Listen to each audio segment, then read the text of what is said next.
Welcome back to Math Maintenance. Today we are going to tackle some addition story problems. So in a story problem, we need to read the words and then figure out what it's asking, what numbers to use, and what to do with those numbers. We're going to try 3 of them together, and then you'll have another chance to practice in your packet later on. So the first one says, Matt ate 2 cookies. Later he ate 3 more. How many cookies did Matt eat altogether? So what I like to do when I'm attacking story problems is to first make sure I know what I'm being asked. So I'm being asked, how many cookies did he eat all together? Okay, so now I want to go back and look for any information about how many cookies Matt ate. Matt ate 2 cookies, so 2 is an important number. Later he ate 3 more cookies. So 3 is an important number. Since I want to know all together, it's telling me that I add those numbers.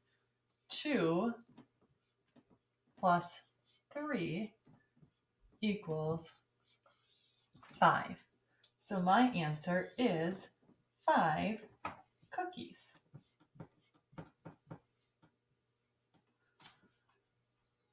Joe caught 5 fish. Katie caught 4 fish. How many fish did they catch all together? Again, I want to make sure I know what I'm being asked. So I'm being asked, how many fish did they catch all together?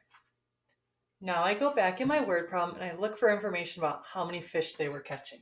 So Joe caught 5 fish and Katie caught 4 fish. 5 plus 4 equals 9. So my answer is 9 fish. Let's try one more. Becky had 2 dogs. Her friend has 1 cat. How many pets do they have together? Okay, so I want to know how many pets, and I want it to be together. So now I need to look back in the information I've given for any information about pets that people have. So Becky had 2 dogs, and her friend has 1 cat. So 2 plus 1 equals 3. Now I have to think about the units. It was 2 dogs and it was 1 cat. So is it 3 dogs or 3 cats? Let me read my question again. How many pets do they have together? Oh, I see. I'm not going to use the word dogs or the word cats in this one because I'm being asked how many pets. So my unit for this one will be 3 pets. You can see that the tricky part of word problems is getting through all the words. The more words that are in the problem, the trickier it is because sometimes the words get confusing or we're not quite sure what the words mean. So it's important to just take our time, look for the numbers we're going to be using, and make sure we know what we're being asked. Once we know what we're being asked, we can do addition problems to solve our word problems. It's important to know your addition facts because that helped me solve the problem faster and I could focus on making sure I got my units right. Today in your packet, you have popsicle addition facts like this, where you will just fill in at the bottom of the popsicle what the answer is.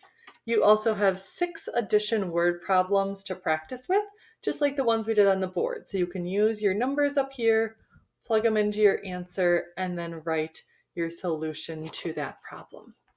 Your digital practice for today is a tens frame circus activity on Google Slides where a clown will hold up a card telling you a number and you will drag hearts into the 10 frames to represent that number or show how many that number means.